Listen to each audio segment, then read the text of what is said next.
Well, here we are once again. It's Friday and we're back thanks to National Make Good Solutions, and very much looking forward to having a chat to the great Tony Doherty. But once again, it's about the great stories and experiences from leaders in sports and business and entertainment to talk about their work ethic, their journey and their resilience. And this man has typified all that.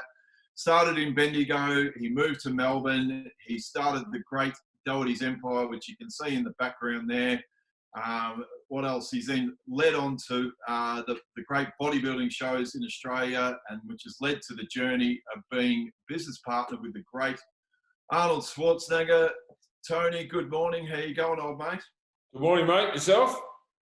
Very good, very good. Just trying to stay very active and very busy during this time. So, how have you been filling in your time, I suppose, during the pandemic, and knowing your mindset and what you always bring to the table? You obviously you did have a few hiccups, but you probably, knowing you've turned them into a positive. Yeah, look, you have to. Well, first of all, we were forced to cancel the Arnold Sports Festival this year with 6 days' notice, and that's after having a team of 8 people work for 365 days straight to make it happen. And, we had a record amount of sales and sponsorships and booths sold. And it was going to be a cracking event with 40 different sports and, the whole team coming in from, well, not just from the US, but all over the world to support it. And when we had to cancel, that was like a big kick in the balls. And then I thought, well, at least I've got the gym to fall back on. And so the Sunday night that the Arnold would have finished, that's the night the Prime Minister Nick on TV and said all gyms, fitness centres have to close tomorrow at 12 noon. I'm like, shit, that's 14 hours notice. And truthfully, I didn't have any keys, because when I opened the gym here, and well, not when I opened, but when I went 24 hours in Melbourne in 1998, I said, if I'm serious about a commitment to this, there's no plan B, so I'm just going to throw the keys away. And then when we opened in Dandenong, and we opened in the city, for example, and went 24 hours, I threw the keys in the Yarra River. And it became a little bit of a ceremony of commitment to say, well, there's no plan B. We don't close no matter what. We used to say, acts of national disaster, activities in the street, pandemics, we're never going to close. But unfortunately, with this, with very short notice, we had to. So I thought, well, this can destroy you or it can define you. So I thought, I'll just knuckle down and do what I've always done and try and keep my routine to keep my sanity. So I made a sort of commitment to myself to get up early every morning and come in here as I always do and do my exercise, and then stay until I always do 12 hours at work every day. So I thought, well, I'll just keep doing my 12 hours at work and start to, tear the floors up and do the insulation and do the things that we've never had an opportunity to do because we're always open. There's always 24 hours. So we just took on a major renovation. We pulled all the rubber mats out of the big leg room that we've got and polished the concrete, like glass. There's nothing like it. It's like a New York restaurant. And I've never sort of been a follower with trends or anything else. And everyone has rubber floors in their gym. I thought, let's do something different. So we've embedded our logos into the concrete and all that sort of thing. But we've never had an opportunity to insulate the roof in there because there's 100 pieces of equipment. How would you get a scissor lift or a cherry picker or something into the room? So we moved all the equipment out, polished the concrete. We've just finished insulating the roof.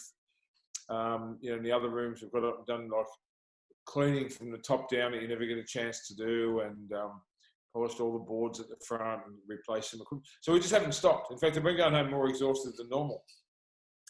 So how, I suppose for everyone out there, you are fantastic. Look, for those people that don't know that are watching this, I've known Tony for 20 years. So this sort of mindset for me is probably nothing short of what I expected and what I know that you're like. But even your vast wells of enthusiasm and resilience must have been sorely tested when, like you mentioned, you had a pro show that was, as you said, was on record pace. Everything's set and ready to go. How hard is it to pivot? I know that you, as I mentioned, you've got these endless wells of enthusiasm, or what we see from the outside, but fuck, was there a moment at home where even Tony Doherty went, holy shit, this is this is close to getting on top of me? I wouldn't say getting on top of me, but cancelling the Arnold obviously was really difficult because it's a highlight of so many people's year. And when I cancelled, so the pro show is now only 1/40th of the whole thing. It's not the big, well, it's still the biggest part, but it's the biggest sport that we have. But on the scale of all the other sports and all the hotels we had booked, I think it was 77 professional athletes coming through 19 airports waiting for me to make a call on it 6 days out. And, the weight of that was really, really overwhelming. I still managed to do the amateur pro qualifier. Basically, I built an auditorium in a warehouse with social distancing in place because I figured the Australians still had an opportunity to do that, whereas if the internationals had flown in, they would have been in lockdown for 14 days. And I guess at the end of that weekend, and then the gyms had to shut, there was a moment like, wow, what else you got? Come on, what else you got? And I felt like a heavyweight boxer, that had a bit of skill, but I was backed into the corner on the ropes, and I was throwing jabs, and I was throwing hooks, and I was throwing everything I had, but I just knew I was going to get knocked out. Yeah. I'm just going to keep punching, man. I'm just going to, even if I get knocked out, I'm going to keep punching. So just to answer your question, so the first couple of times I locked those doors, it was like, it goes against everything I've set my mind up for, Yeah, I know. And that was one of my questions to come a little bit later. Like, as I said, I've known you for 20 years, and that was always such a symbolic moment of you throwing the keys in the Yarra. And then was that, I know cancelling the pro show was a big kick in the guts and whatever, but such a little symbolic thing of having to call the locksmith and then actually, it sounds stupid, relocking the gym. Was that a moment that probably hurt you the most? No, honestly, once I get my head around something, I'm like, I get excited by it. So I'm like, okay, so we're going to close the gym. So it was a Sunday night of what would have been the close of the Arnold and all the sports and everything else. And I thought, oh, well, back to the gyms. And then literally one of my mates called that night. I was at home having a drink on the balcony, just reflecting on what could have been. One of my mates called and said, you probably want to turn on your TV because they're making announcements about gyms. And I called my mate back and I said, they're not serious. It's going to be Wednesday, not tomorrow. So I got up in the morning and sure enough, I got in here about 8 o'clock and we had to lock the doors at 12. But as soon as I got that call, I thought, locksmiths are going to get really expensive really fast. So I called one on the Sunday night before he even knew about all this and locked him into his regular rate. So I thought, look, I've had a little bit of a win there because he could have slaughtered me because I had no choice. And then, look, it was weird, Corey, closing up the doors, but I was already thinking, okay, well, I think this will go for probably a month. Why don't I use this time to do the stuff I've never had a chance to do?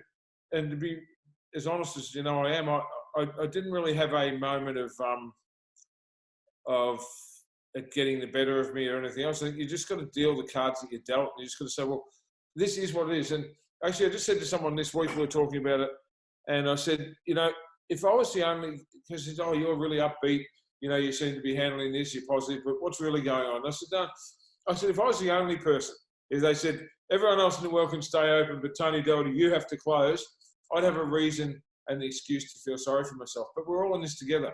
And everybody's, been displaced and got some tough times ahead.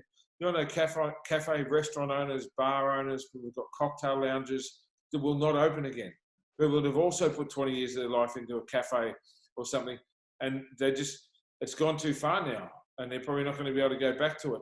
So I feel actually very, very privileged that I'm in a position where, I can handle no income for a couple of months. I can plough all of my savings back into the gyms. Like in our city gym, we've done even more major renovations than we've done here. We've taken out change rooms and walls and, created new spaces and all the rest of it, to the point where we probably need a little bit longer in there in shutdown to get it finished. But I just think that if we're all in this, why complain? Why not just find a way to say, well, this might be a great opportunity to do something we never get to do.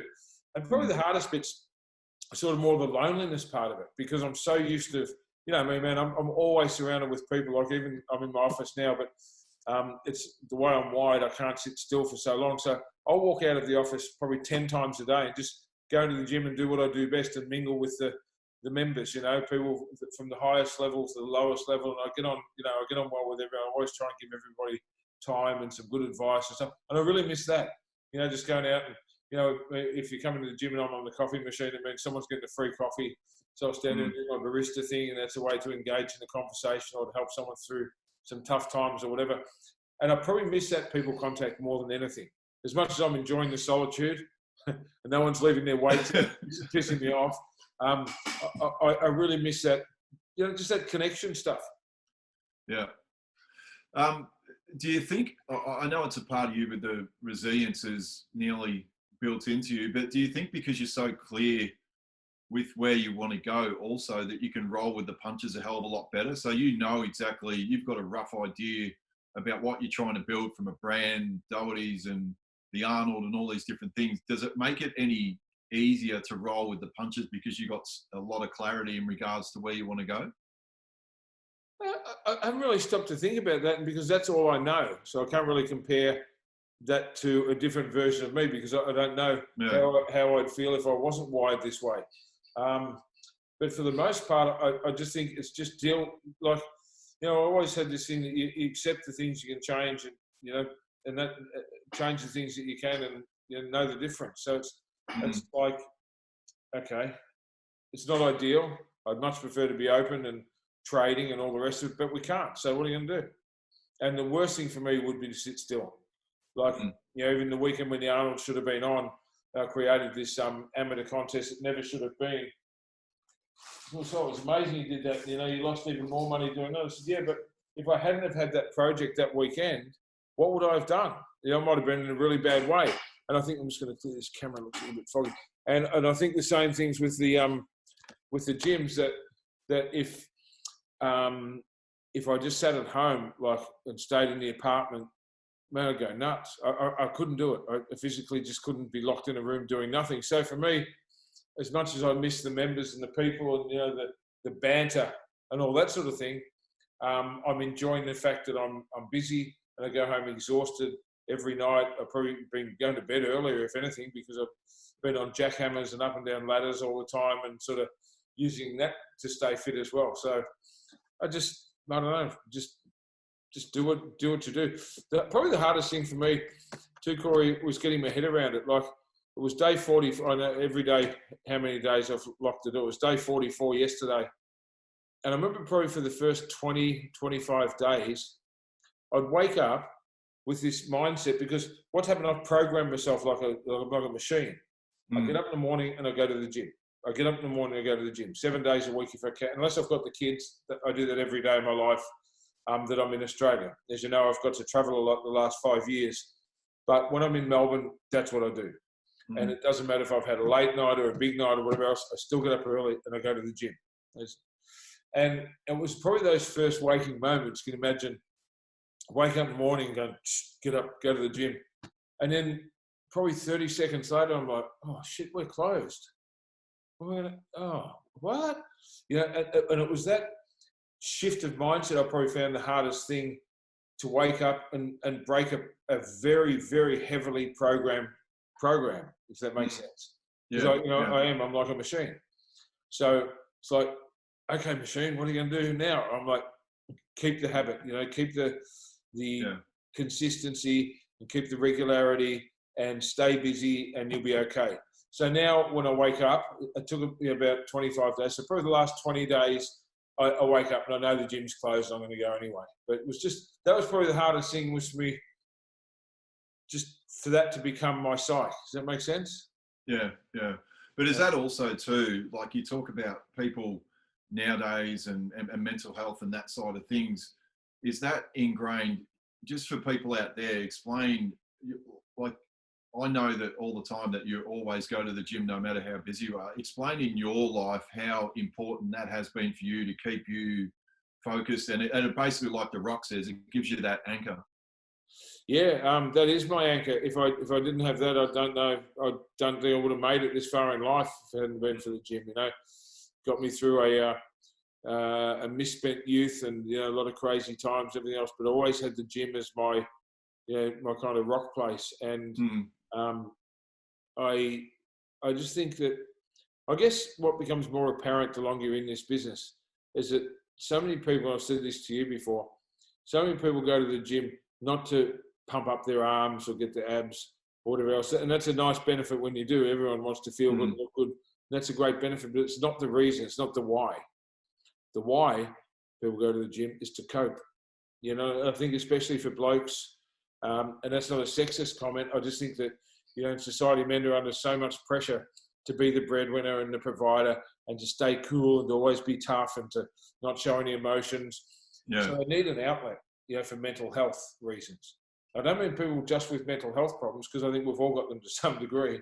Yeah. I think that this is what keeps people's lives together. And I drill this into my staff every single time we have a staff meeting in any of my gyms. I always remind them that they're the luckiest people in the world. And they look at me like, how does that work? I'm saying, because everybody looks forward to seeing you. You know, if you're a bank teller or you work at Vic Roads or, you know, in the tax department or whatever, it's not like everyone really looks forward to going to the line up at the bank or line up to get their license renewed, but everyone looks forward to going to the gym. They look at me bewildered. I'm so right. Let me put it to you like this. For some people, they've got a really, really tough existence. They might have a job that they hate, but they just can't afford to move on, or they haven't found the pathway or the self-belief or the passion that they're looking for. So they just go to this mundane job that they essentially hate. Maybe they get bullied at work. Maybe there's someone there that really, really makes their life difficult. And this goes on to this day. Maybe they're in a bad relationship, trying to save a marriage, or just stuck somewhere they don't want to be, dreading going home. And then a lot of people can relate to that. Maybe they've just got, you know, family problems or other kind of problems. But the one thing that they say to themselves, as long as I get to the gym tonight or this morning, whatever, everything will be okay. And then my staff kind of get it. I'm saying, so everybody that walks in the door, and I said, don't judge people. So, oh, Corey's always shitty when he walks in the door, because guaranteed 20 minutes, 40 minutes later when he leaves, he'll be a different person. Because that's his outlet. That's how he gets all the angst out of a body. It might be the tiny thin thread that's holding someone's whole life together. So they don't either go postal or self-harm or engage in antisocial or violent behaviour, because they've got this outlet. And more, you know, the longer I've been in the industry, I've realised how much it means to people. You know, on the day that we closed the doors, I had 3 or 4 members sobbing, like just going, what are we going to do? This is what we do. This is our life. You know, I've got members that come here, you know, a group of guys that get here 7 or 8 o'clock every night. You know, and they're probably the sort of people who don't have family or don't have a missus or don't have a lot of close mates. So they've kind of made these groups at the gym. And some of them have been coming for 20 years or more. So just think about that's like half of your life or a third of your life that they come to the gym every day. And they don't come here just to get fit. Some of them aren't fit, you know, but they come here and they meet their mates, they have a coffee, because we always have a coffee shop at the gyms, and they'll have one of our pre-prepared meals, and they're going to have a workout, they'll get a Powerade or something, have a drink and sit down and talk a bit of shit, and they go and do another body part. Then they come back and they might have another coffee. And then because, you know, we've always got the sporting channels, they'll sit and watch the soccer at 1 o'clock in the morning, as any sporting maniac like yourself will get up and do. But and so some of these guys are here for 6 or 7 hours a day, and it's their life. You know, and I've actually called quite a few of them just to see how they're holding up and say, listen, we're going to be back. Hope you're keeping yourself busy and get out in the park, or see how many push-ups you can do in one day or something. But it's an incredible thing that the gyms do, that people from the outside that are not into it probably don't kind of get how much of a community that we build. It's so much more than flexing your muscles. And I guess from the outside, they see these jacked up people, oh, meatheads. But, you know, probably 3 or 4% of our members, even in a hardcore gym, are real meatheads. The rest of them are just regular people that live within 5 or 10 Ks that don't want to go to a Fitness First or a branded mainstream gym. Like our city gym, for example. It's a kind of really hardcore gym in the underground tunnels under a railway line, and something you couldn't invent. And most of our members there are corporates, particularly from the legal fraternity. And when I asked them, why do you go to a gym like this? They said, because I want to get away from all those people at lunchtime or in the morning. I don't want to go to, you know, one of these boutique gyms and see the same people I see in the office or, you know, in the courts all day. I just want to get away. And once again, I do this to cope. This is how I stay sane. It's a huge thing, Corey. It really is. It is when you think about it. When you put it like that, I don't think the government realise what you talk about essential services. I don't think the government actually realise how much of an essential service, when you've actually put it into those absolute fine words, I don't think they realise the impact of people not having the anchor of going to their gym, seeing their friends. Like you mentioned, some may be single, all different backgrounds, and they're all coming there, but they're all got that one common cause of actually going to the gym. I don't think the government actually realise how vital the actual fitness industry is going to be in this recovery post-pandemic. Yeah, I'd have to agree. And because, I've been talking to several different state governments and federal government ministers and people finally that I've got really close to in very high places, Yeah. that I'm actually speaking to a couple of them today to try and roll out a way of gyms opening again with social distancing and hygiene and all that in place. But I think we were probably, I don't know about every other gym, but we were probably always light years ahead of all of that. Like, we've had hand sanitizing units, as you know, in my gym forever. And I do, because people come up with a sweaty, hi bro, I want to shake hands 10 times a day. I'm like, nice to see you. Then I'll go and sanitize. Yeah. And what people, they go to the toilet, they don't wash their hands, they want to shake hands, or they grab a barbell, with a dirty hand. And that's why we've always had sanitized. We've always had, I think there's 10 or 12 stations here, as you know, with bottles of disinfectant and clean cloths, so you can wipe down your benches and wipe down your bars constantly. And we can do that even better, and we don't let people in without a towel, because no one wants to lie in someone else's sweat. And I've got some things in place that I want to show the government with that, how many people per square metre, and then also you can turn off every second treadmill. You don't worry about group fitness for a while with aerobics and spin classes, they can wait. But I think for gyms that have some cardio equipment and some weight training equipment, why not let people in? And I know why we had to do it, and a lot of people thought I'd try and find a way or sneak people in the back, and I really haven't, because we have a responsibility, because this pandemic, it was really easy to play it down and go, and you hear all the conspiracy theories and everything else, and you think, well, oh, maybe this is all crap. But you think, well, for probably over 100 countries in the world to close their economies down, they know something about this that either we don't know or we don't want to know, because of the enormity of the impact of this if it does spread. And you look at Italy, Spain, and now the UK, obviously the US, where it's really, really spread and got a hold. It could have done that here, right? And I think we've done really, really well. And it's very easy for people to look at the politicians and say, oh, ScoMo's an idiot, or, I don't like the way he says things, or, on the Liberal side of it here in the state government's Labor, where Daniel Andrews will say, oh, he mumbles and he doesn't do this, or he could have done that better, or they messed up with the ship in Sydney, or what was that guy thinking, that lady in Queensland thinking. I actually support all of them, because I think they're doing a fantastic job, and it's so easy to pick the one thing they did wrong. Oh yeah, but what about the ship, or what about what's ScoMo did the other day? And they were saying, oh yeah, but he stuffed that up. I'm like, but look at all the good things he's done. Like, his business is open. He's made sure the employees are getting paid. He's done a fantastic job in something he would never be prepared for. And I thought, think about all those cabinet ministers, and think about all the state government people who probably didn't sleep for the first 2 weeks trying to make these hard decisions on our behalf. And of course they're going to get some things wrong, and of course they're going to stuff up, but there's no handbook for this guy. Same in the US, there's Trump this and Trump that. I think he's doing a pretty good job. Like, sure, he could have done things better. He could have spoken better. So could have ScoMo, but put yourself in their shoes. Can you just imagine being this person that's got 10 advisors, not one or two mates, but 10 advisors, all telling you something that they completely believe and they want to be the right one. You've got all these chief medical officers all over the place, and they clash. You can see them arguing. Well, imagine being the guy at the top just watching these clowns argue. I don't mean clowns, I mean, because there's 9 opinions and only one of them is right. Well, some of them are wrong. And I just think to then say, well, listen, I'm not sure who I'm going to go with, but Corey seems to make the most sense, so I'll go with his opinion on this, for example. Or Angelo made his fine point was that, and that's why we have to do that, because the consequences will be worse. It must be bloody terrible. Yeah. And I just think Australia's done a fantastic job. So from my point of view, as a gym owner of some very, very busy gyms with big turnovers of people, I'm kind of glad we did what we did, and saying, okay, I want to go back to normal as soon as possible, like we all do. But truth is, we're all in it together, and we had to take a hit so that, you know, the worst didn't happen.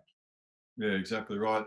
Now, you mentioned all the gyms, and you're sitting right in front of the Doherty's logo there.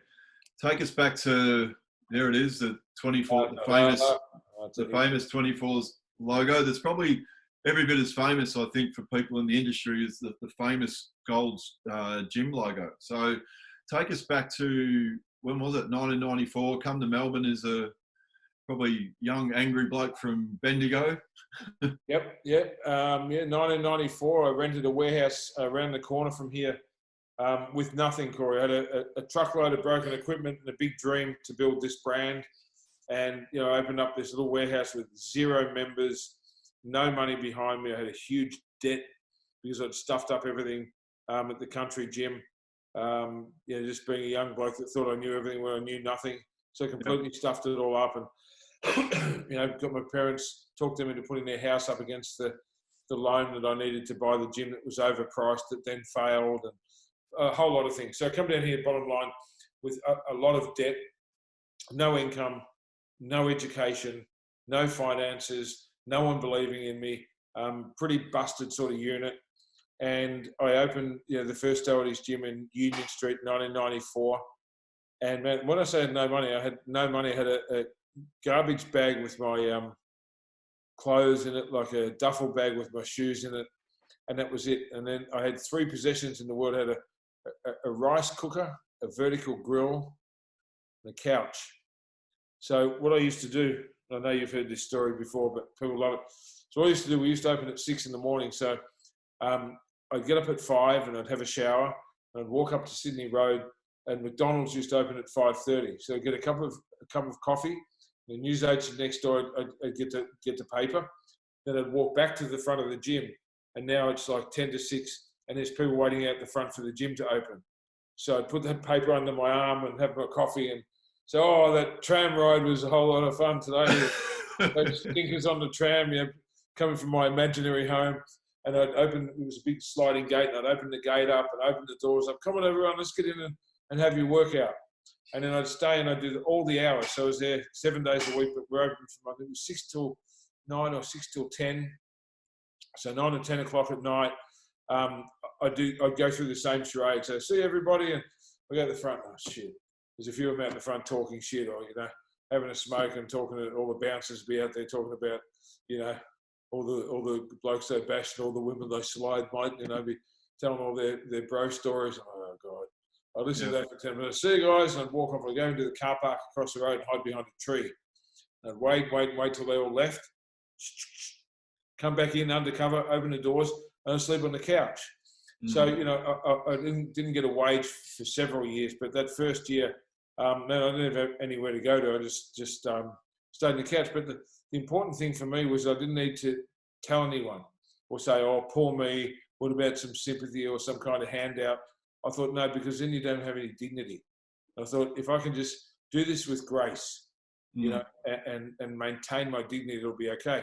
And the other thing I learned back then was that you need to worry always about what you can do, not what you can't do. So people come in and say, oh, Tony, this is a good gym. You've created a good vibe with your pitches and your hardcore equipment, which was, you know, all secondhand. And, you know, I'd get $2,000, I'd go buy a leg press. I'd get $1,500, I'd buy another crossover cable, secondhand or whatever, some more weights or whatever. But I could never afford cardio equipment. So you put like 2 treadmills. You got all this, and the place is getting busier and more of a vibe. You need a new treadmill. I thought, well, treadmill at the time would have been $3,000 or $4,000, which I never had. So I'd be like, I've got $80, I'll go buy a can of paint. So I'll go and buy a can of paint.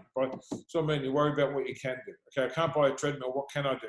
I can make that wall look really good. So I'd go buy a 20-litre bucket of paint, and I'd paint a wall. Well, I did that. Then the next week I'd move the pitches from one side to the other side, and the other, you know, flip them over. Then the next week I'd move where the squat racks were. I'd take them out of the floor with an impact drill, cut the bolts off with an angle grinder, move them to the other side, and move all the dumbbells back over to that side. People say, what are you doing that for? And I said, oh, because it's going to look better. It's going to be a better workout experience when you come in. There's more flow. But the psychology really was that people would always think, this guy's always doing something. You must love this place, because you're going to the gym and see people sitting there bored. And this is before everyone had, a cell phone and social media. So people would be reading a magazine or watching TV or watching old bodybuilding videos or whatever. I thought, I never want to be that guy. I want to be this energizer person that people just go, what the hell is with this dude? He never stops. So that's how I stayed in business for the second year. And I rented a little dump across the road just so I had a bed. I had an old car that I was doing up, and I had this old Jeep I used to bang around. I sold one of them because the power got cut off, and I thought, if I sell that car, I can get the power put back on. And then the other one I swapped with a guy for a lap pull down because he liked cars and I needed equipment. So there's always this cycle of no matter what, we'll keep the doors open, and the power would get cut off and the phone would get cut off, and I'd be broke as hell, but I'd still find a way forward. So this is how it all got started.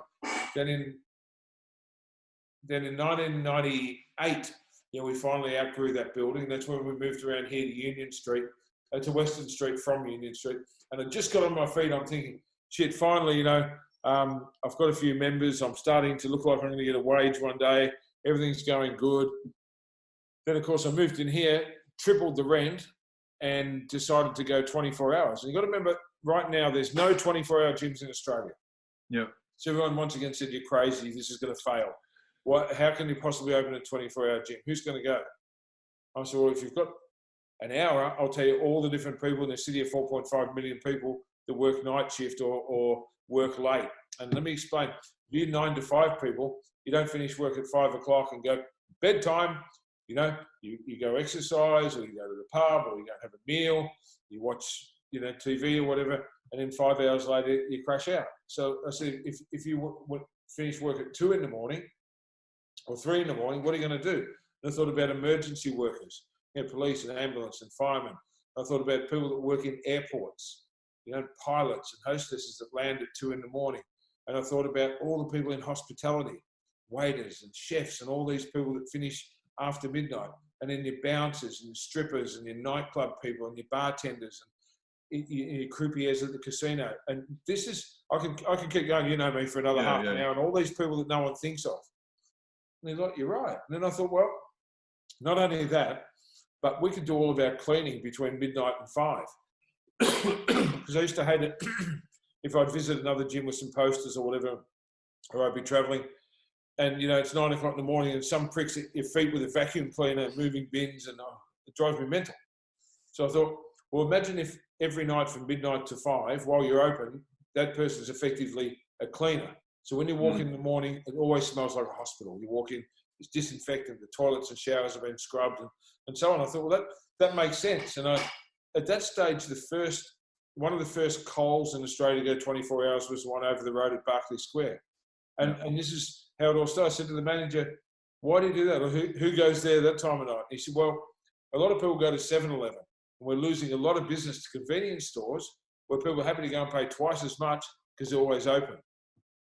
So we thought as a group, we'd try it with a couple of our supermarkets. He said, because what you guys don't realise is we'd never turn the lights off.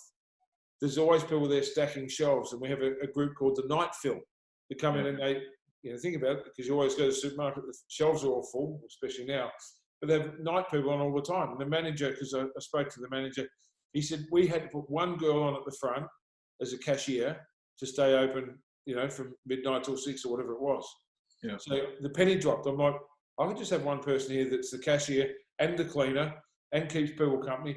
And then from a duty of care perspective, if someone's wife, sister, daughter wants to come down here at 2 in the morning, my staff will make sure they can walk her out to the car and make sure she's got safe passage. This is why then all these other, so we were like the pioneers with it, and everyone said it can't work. There's a 24-hour gym on every corner, so maybe I knew something. But the point they missed with all this key card access and fingerprint access and anyone can go in any time, there's no duty of care. So someone can have a medical condition in the middle of the night, and it's happened. A man, or more likely a woman, can be attacked by a desperado, and you can't, doesn't matter about CCTV, you can't undo a violent kind of happening. Whereas if you've got someone on duty all the time, well, I think that's how it should be. And I can't believe these places get insured. But that's not my business, because I won't change. You know me, I make my mind up, that's it. So we were staffed 24 hours a day for 21 years, every single day. This episode is brought to you by National Make Good Solutions, experts in taking your commercial property back to the day it was built at the end of your lease. You know, and people say, oh, but, you know, the accountant people, you know, the people that are so just drilled in about money, they'd always say, but, oh, surely you could close Sunday afternoon or Christmas Day, Boxing Day, or what's it called? Good Friday. No one's going to go to the gym. I'm like, stop. What about Christmas Day? That's the one day of the world, the one day of the year that if you haven't got any family or friends, or you've moved to Melbourne to work at the casino or at the Hilton or something, and you've got no one here, that's the loneliest day of the year. So I thought, imagine if the gym was always open. People always had this mindset, oh, at least Doherty's will be open. So there'll always be someone there. So this is how it kind of evolved, Corey.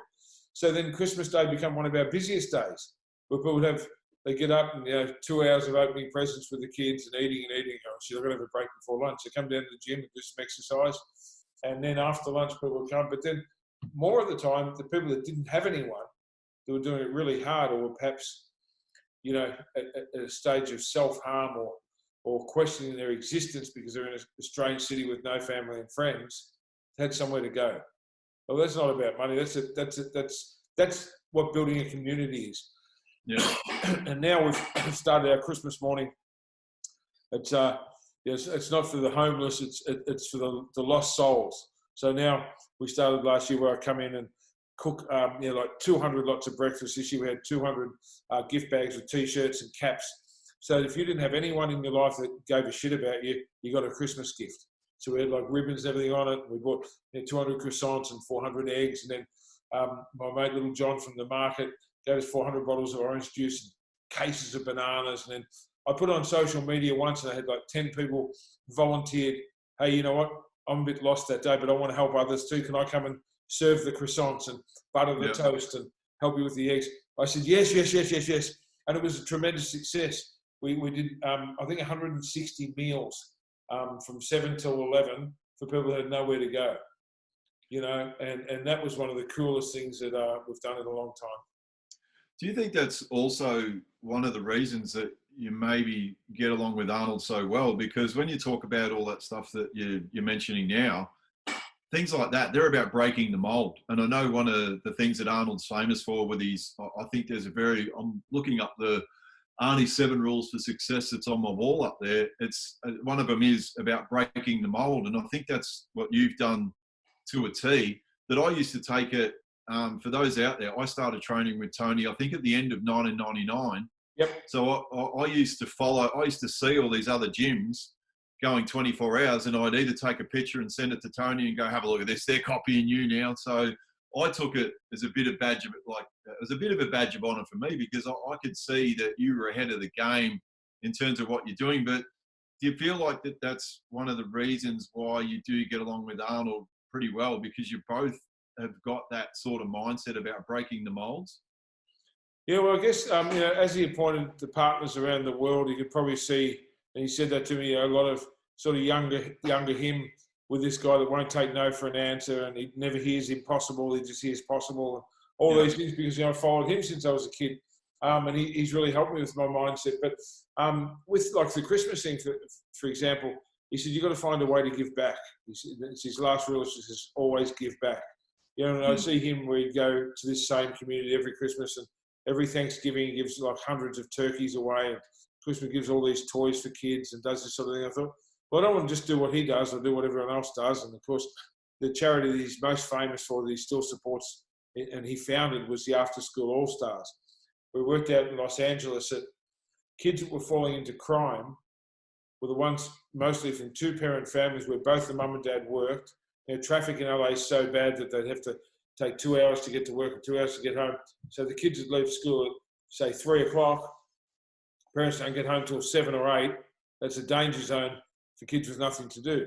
So they started this charity called the After School All Stars, where they provide opportunity to do homework, get involved with sports, do tutoring, take on another subject, all this, and it's gone to every state, and it's been funded for years and all this sort of thing.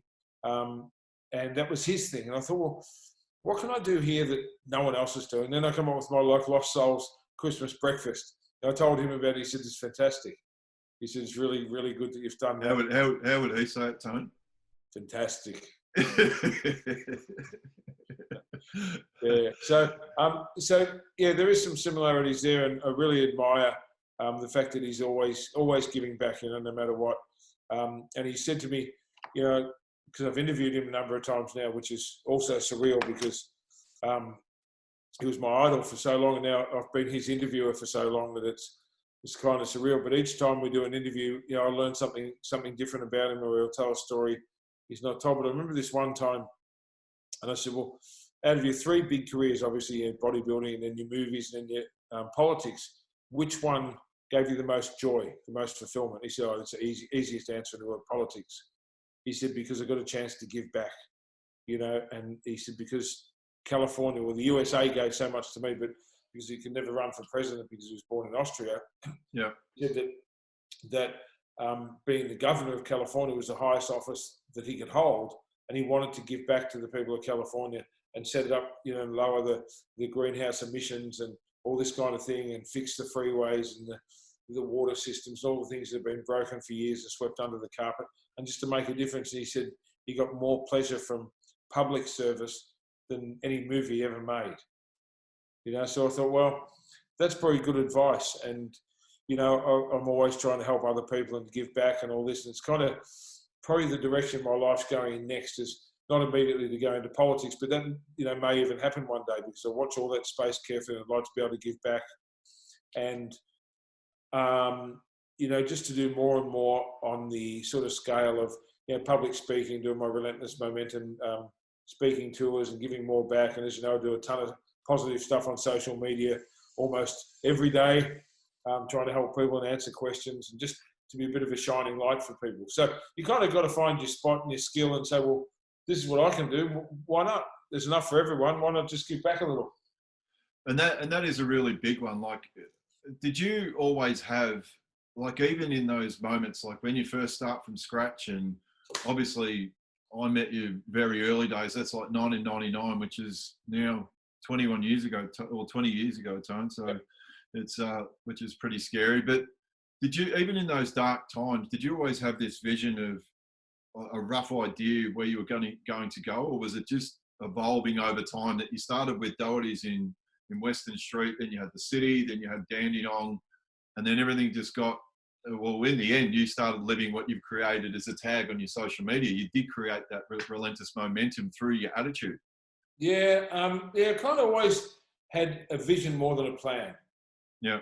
Not one of these, in 5 years I want to have this many houses or this much money, because I'm happy. I'm not driven by money. I'd like to make more of it, and everybody enjoys having coin, but for me, it's not the most important thing. And I always say this in my Relentless talks. There's a lot of very, very wealthy people in therapy. Money makes you happy. Why are all these people so screwed up in the head? And it's usually, and I've studied the mindset of a champion and a lot of psychology stuff. A lot of it comes naturally. A lot of it I read up and I learn from the people I interview and talk to. And a lot of people think that they'll be happy when they've got the house on the hill or the perfect missus or $1.2 million in the bank or whatever their number is, then I'll be happy. And they forget that you've got to enjoy the process. If you don't enjoy the process, then you get to this goal and it's so freaking empty and lonely and horrible that then you can get depressed and question your whole existence. So I really learned early on, you have to enjoy the process. The hard times. Like, I talk with great joy about some of the happiest days of my life was when I was living in the gym on the couch and I had no worries in the world because I had nothing to lose. I didn't have the responsibility of feeding 100 staff a week. I had just this ultimate existence. I'd lift weights, eat chicken, train people, do whatever I could do to keep the doors open and so on. So I think that it's great to have a vision, but don't be too rigid in your plans because your life can go left and right. Someone said, I want 100 gyms or 50 cafes by 2022.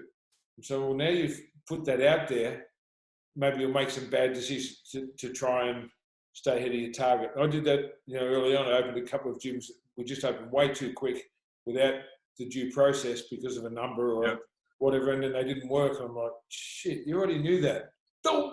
So you have these moments. So I just sort of say to people when I'm trying to help them through, say, look, doing about a 5-year plan. I won't give the exact version of that because it's not exactly G-rated, but FY5YP. And why I say to hell with your 5-year plan is because most people can't stay motivated for even 5 minutes. And I say to people all the time, instead of worrying about how much money you have in 5 years, because you're not really a motivated person, you're not really a person that's achieving a lot, how about see what you can do in the next 5 minutes just to change your day? Then see what you can do in the next 5 hours to change your week. Then be consistent with that for 5 days and you'll change your whole month. And then 5 months of that and you'll change your whole year. And then you can start working on a 5-year plan. Because most people, they can't sit still for 5 minutes without picking up their phone to see, some gossipy shit on social media. And a lot of people do follow the wrong people, not consciously, but because they get sucked into it and then they realise it's empty and it's gossip and it's negative and these people always complaining and whinging, and that, that's going to infect your mindset. So think about that. If you can't not look at your phone for 5 minutes, well, what worrying about 5-year plans for? Right? Yeah. And then if you can't just devote 5 solid hours, you might have a messy office or a messy house, as an example. You say, okay, 5 hours, phone's down, put some music on. I'm not going to stop doing this thing for 5 hours. Just think how much you can get done. I got 7 guys in 12 days ago, and we moved 40 tons of equipment out of the leg room in 9 hours.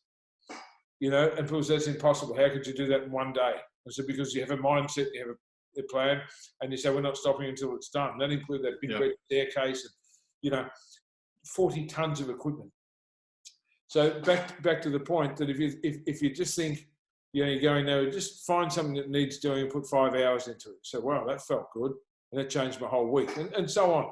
So I just think it's a long-winded answer, but when you say, do I have this plan or whatever? No, but I always knew what I wanted to build my brand to be. I always knew that I wanted to create, if not the Arnold Sports Festival, something very like that, because I saw it early on and thought I'm going to work with this guy one day and get to know him and turn this into another brand. And then I guess the latest one is with my public speaking and interviewing and that kind of thing. I'd really like to put some more time and effort into that to take that to another level. That's why I came onto your podcast, because I think it's fantastic that you're doing a podcast, because you met so many incredible people along the way that you have access to. And I see guys starting up podcasts that don't even know anyone. I get invited probably 5 times a week. So, can you come on my podcast? You got 2 followers, but usually I say yes anyway, because someone said yes to me when I was But I think with the network that you've got through, obviously, your great career in sport and all the people you worked with, and the coaches and the players and business people and that you've met, I think it's fantastic that you're doing this. And then that gives me ideas of how I can do it. I know you'll be happy when you see that. And this is how it should work. Yeah. So what would be, for everyone out there, where was you've had a lot of awesome moments with Arnold, and there's a lot of people out there that follow you on social media, and if you don't, you should, because you get a lot of great messages from Tony daily. But what's been the absolute pinch yourself moment that you've had with Arnold where you go, I actually, like, this is about as cool as it gets? Oh, there's been a few. There's no one. Probably, if I could go through a few quickly, probably, the first time that he came to Melbourne, because, because everyone said, oh, this is not going to happen, it's not possible. And I remember him meeting him at the airport. I'd already met him and travelled with him, but first time to Melbourne as my guest and partner, that was kind of overwhelming. And I remember that first pro show where we'd sold out the plenary theatre. It was like 5,000 people there, and introducing him on stage for the first time, I was overwhelmed by it, because it was such a pivotal thing that seemed so impossible for a kid from the bush that idolised this guy to say, ladies and gentlemen, please welcome the one and only, pause for effect, Arnold Schwarzenegger. And he's walked out and gave me a bro hug or whatever, and this guy's like my soul brother, and we talked a bit of banter, and it was amazing. you know, I remember that first year too. We took him to his room. I think it was at the Langham. He looked down off the balcony. He said, "Look at those boats. This is a fantastic river running through your city. We should get a boat and go take a look." So I got the concept, get a boat. You know, so we got this, cost like $3,000 or something for an hour.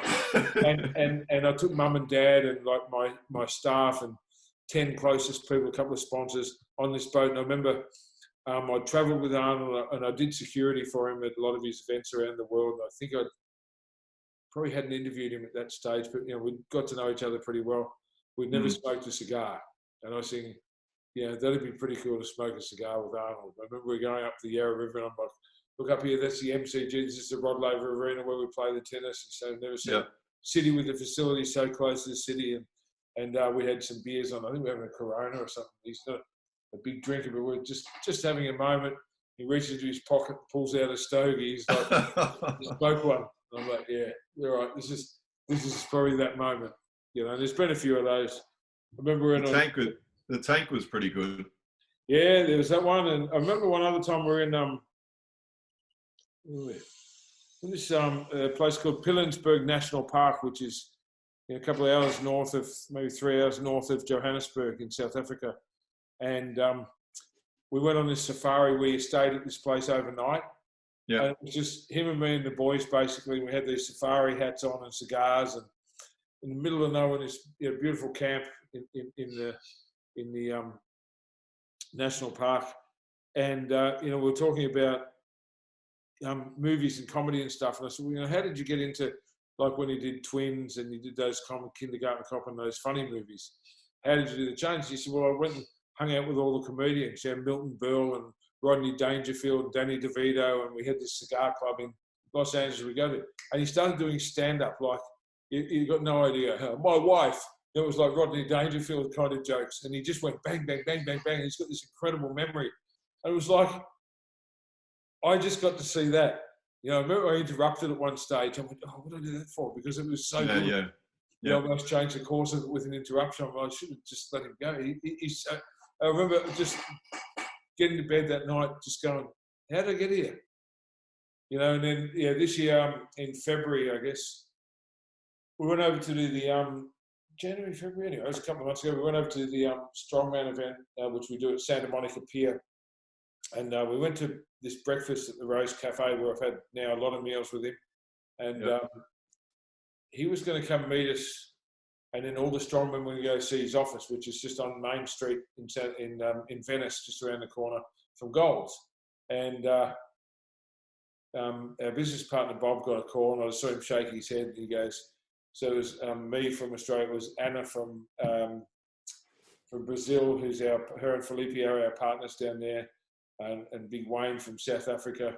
And he's like, Tony, Anna, Wayne, come over here. And whatever, Bob's shaking his head. He goes, I had this big bloody morning plan with all these strong men to hang out with Arnold and that. I want you guys to go and meet him at this movie ranch and ride in his tank.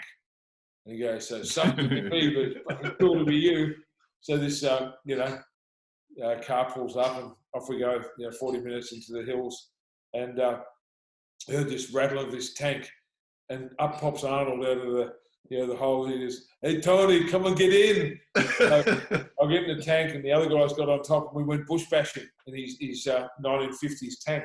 And it's in fact the same tank that he escaped from when he was in the Austrian army, when he was a kid, to go to his first bodybuilding show in Munich.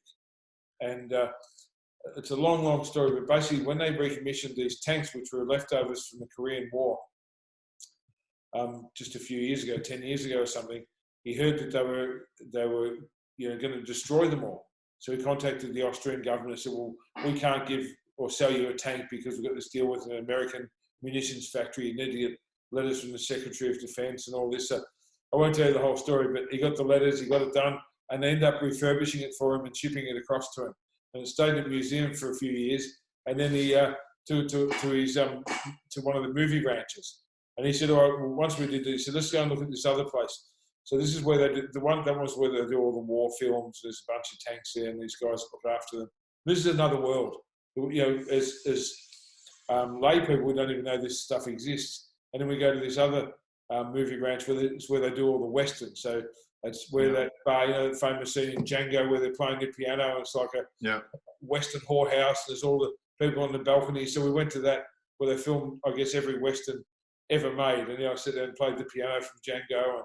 And these two old guys that just idolised Arnold walked us through the whole thing. And they build ranches, like these log cabins for all their favourite artists. So like him, there's one where Gene Autry stayed just across the path from there. And it's where he keeps some of his other vehicles. And I won't say too much, but just to be on the inside of that and to walk, through these things with all those like fake fronts of the Western towns. And while we're there, they'd actually just put a bitumen road through it and built this set all the shops up as this 1930s scene for a it wasn't Netflix, it was like Showtime or one of those groups were doing a series there at the time. But behind it, there was the old Western town and so on. So that was probably one of the coolest weekends of my life. Is like I'm banging around paddock bashing in a tank with Arnold. Yeah, I know. But then also too, look, I think for all those great stories, the one thing I think for those people that have followed you over the journey, you have taken the kids on all these journeys as well, which I think you talk about enjoying the journey. It's not as if, I think that's a great quality of you is that, yeah, I'm doing all these great things with my idol, but you've been pretty conscious about doing the trips with Jess and the girls. And yeah, it's been fantastic to watch from that point of view, going to these different places of the world and exposing them to the world. Yeah, well, they haven't been to a lot of the Arnold ones because, sometimes it's just too hectic and dangerous and I've got to work. Yeah. But I did take the girls to the South African one last year where they really did hang out with him probably more than I did, and him and his girlfriend were really, really gracious with the kids and took them into the real inside circle through the expos and all the sporting places we went to, and then we went. Where did we go after that? Went to that what's that casino in the middle of nowhere up there called Sun City. Sun City. We went up to Sun City and stayed there with him. Then we went out on another safari, and it was funny because we went out. It was just a day, just a one-day one. And I said to the girls, look, don't expect to see all the big five animals, And I think in the first hour, we went past a group of lions with little baby ones there and everything else. And so what happened, there was this road that said, don't go here. And of course, Arnold's car went up there and we went the other way. They radio each other and said to our driver, come back. And of course, there's us, come over here. And of course, there's a group of tigers there. So we're following him. We went to the next curve. And this rhinoceros is in the middle of the road. And we had to actually stop the trucks while these groups of rhinos went behind. And our driver was like, I'm just going to follow him. And it was like all the animals, I made this joke, I said, it's like all the animals went, Arnold's here! Through animal kingdom. We come around the next curve and there's 10 giraffes surrounding us. And then we saw, in a couple of hours, all of the big animals that no one gets to see. You can drive around all day and not see them. And then there was elephants everywhere and so on. And so it was really cool for my daughters to experience that, to hang out. And as you know, with my son Jess, he's 18. I first took him to LA when he was 7. And then, I've taken him everywhere. Not so much with the Arnold stuff, but previous to that, because I've emceed events in Birmingham and New York and Dubai and China, and he's been to all those places with me. So he was 12 years old and he'd been to 10 countries or something. So we've got to do some really cool shit together that I certainly don't regret. It's been great. Yeah, and as you mentioned before, I think one of the great strengths of going into Doherty's is all the different. It's an eclectic bunch of people that end up being in the gym. Now, on a couple of different occasions, how have you dealt with? It's just in your nature where you'll talk to anyone, and then obviously there's been some cameras around, and you've had some odd photos taken where you're talking to the wrong people, and then how frustrating has that been that all of a sudden you get tarred with this perception about what you are? You know what I mean? Well, at the time, and I know, you're probably talking about one of the newspapers in Melbourne did a big 2-page article. They snuck around and followed with the cameras, and somebody shake hands with some gangster kind of guys at a boxing event where the cameras were hidden and they were just trying to catch someone out, and bikies and knockarounds that were trained here back in the day, and all the underbelly people and this and that. But what they don't talk about when they do these articles, as all the, you know, the magistrates and lawyers and judges and leaders of industry and CEOs and all that sort of people that also mingle. And I'd always say to the media when they kind of say, oh, but these kind of people train at your gym, I'll go, yeah, but we don't run a means test at the door. We don't have a doorman that says, oh, have you ever been in trouble in your life? Have you ever made a mistake? What our policy is, leave your hat at the door. I don't care if you're the chief of the police or, you know, a knockabout kind of bloke or a homeless person or the CEO of Etihad Airlines. We're all the same in here. We come here to work out, to mind our business and to help each other and support each other. And I've seen these people mingle and make friends with each other and all that. And that's the truth of it, that we are, I've always said, Doherty's gym is fitness for everybody. And we don't discriminate, not based on whether you made a mistake in your life. We don't base it on sexuality or religion or anything. It's just like, man, everyone's welcome to come and train. It's a gym. It's a gym for everybody. So that's always been my answer. And then how do I take it personally when people try and paint a different picture? The answer is, well, there's not a whole lot you can do about it. You know, you just keep being a good person and doing good things. And I've got nothing to hide. You know, I remember a couple of times where the media have tried this little game. I go, why don't you just follow me around? I'm so boring. I get up at 5, I get to the gym at 6, I stay 12 hours, and I go home. You know, and that was back when I was still married and I just had a family home around the corner from the gym. I literally wouldn't go more than that 2-kilometre stretch, 7 days a week. Like, guys, follow me around. Like, it's just boring as shit, but this is the pattern of behaviour that I have. And I don't know, man. I never sort of saw that coming because I was always brought up to give people a chance and treat them how they treat you, regardless of their background or who they are. And I'm still the same. And, you know, I wasn't perfect, and I came from a background of, you know, having to do some crazy things to keep the doors open early on. So I just thought, well, shit. And I remember when I had the opportunity to do the Arnold and all that, and I thought, oh, what if, you know, his people and all these people read the wrong articles, or as it turned out, somebody found all those articles and sent them to him because they didn't want me to have the success that I've had. And thank God he was, you know, wise enough and smart enough and astute enough to check it out for himself and go, well, you know, this guy's never been in trouble with the police, or he's never done this, or he's never done that. So it just is what it is, Corey. You know, you've been here long enough to know that it's as a legitimate business as it could be, that I won't be outworked by anyone. And I'm just keep doing that. Yeah. And then I suppose before I end up wrapping it all up, it'd be, look, all the different athletes that you've been in touch with. I think you've had Tiger Woods come in, you've had John Cena, Triple H, you've had Arnold, you've had Ronnie Coleman. Then you've, who else? You've trained myself, you've trained Kuda, Ange Christou, Brendan Favola. Not that I'm lumping myself in with some of those guys anyway, but what's the... You're very, mate, don't sell yourself short. You're very good at connecting with people, and what do you think has made it very easy for you to connect with high-level athletes? And a lot of those guys I've mentioned, you've actually trained with as well. So what?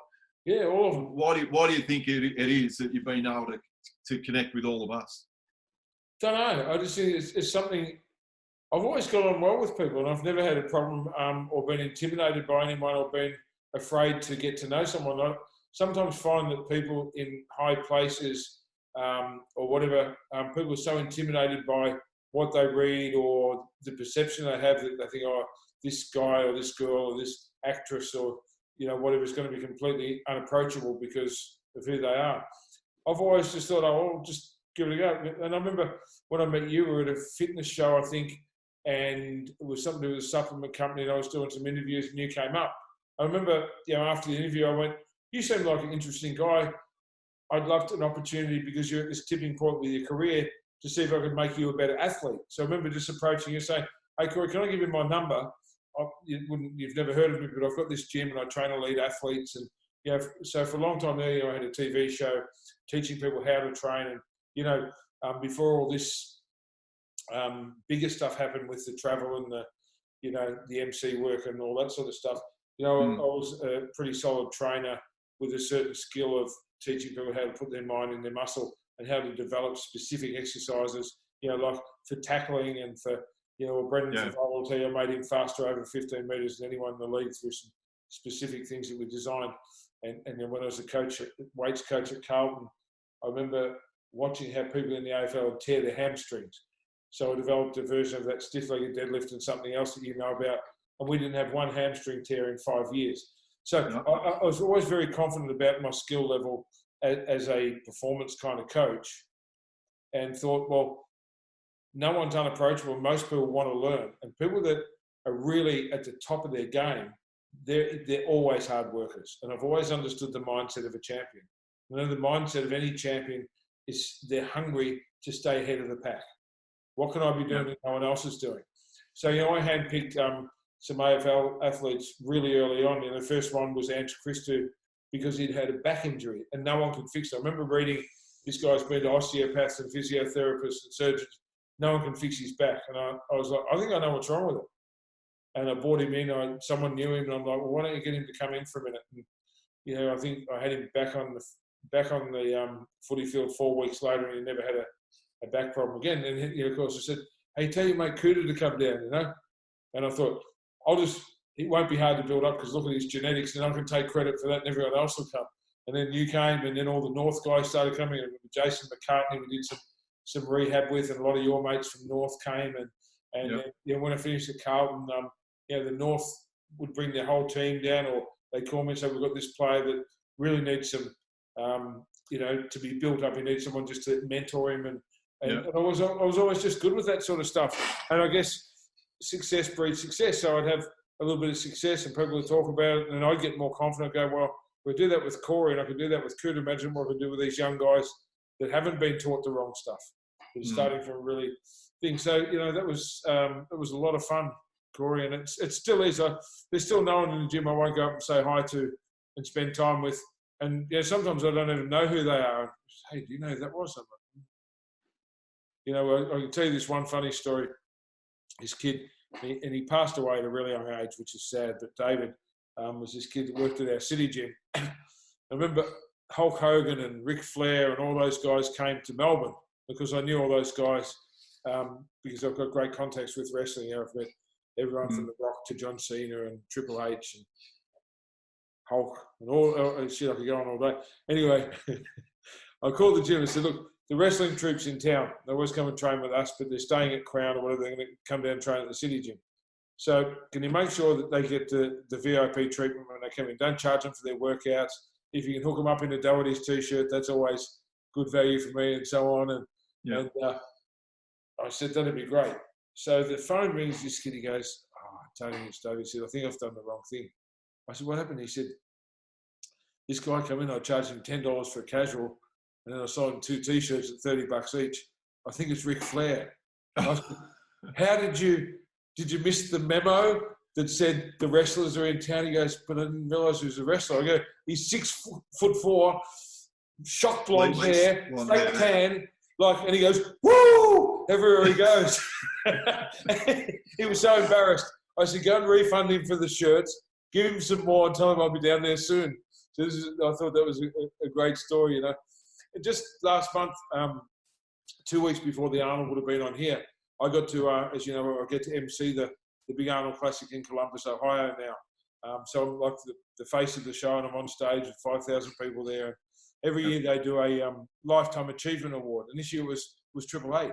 Yeah, and he'd remembered me from when we used to, which to me, that's more remarkable than meeting these people. Like, I guess it was 2-3 years ago, I was sitting down in the VIP. It was before I was the MC. I was right down in the front row, watching the show, whatever. Hear this, hey, Tony! And I turned around, there's Triple H.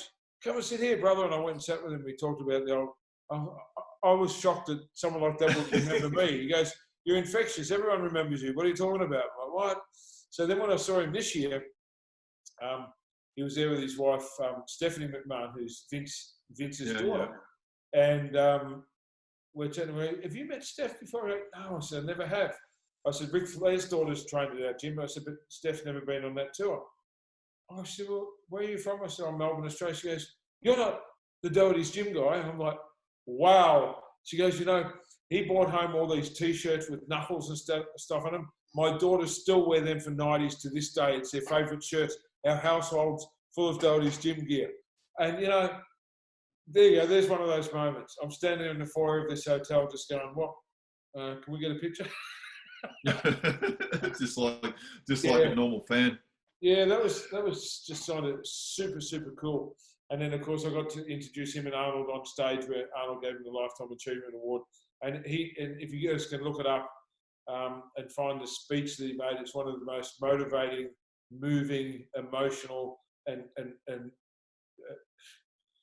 attitude of gratitude speeches I've ever heard in my life. He's a special, special guy, man. It's brilliant. Look, we've well and truly gone over time, but I hope, look, everyone out there, as much as I've enjoyed interviewing all the footballers, my longtime mentor, great friend, was always at the top of my list. And especially for everyone out there, look, starting these and to be able to tell some inspiring stories, hearing Tony's attitude towards life. If you can't get some real gems out of what Tony said, there's something wrong with you. So where does everyone follow Tony Doherty on social media? It's just, what is Tony it? Doherty, Tony Doherty, and then OZ on the end. But mostly Instagram. I do 90% of my stuff on Instagram.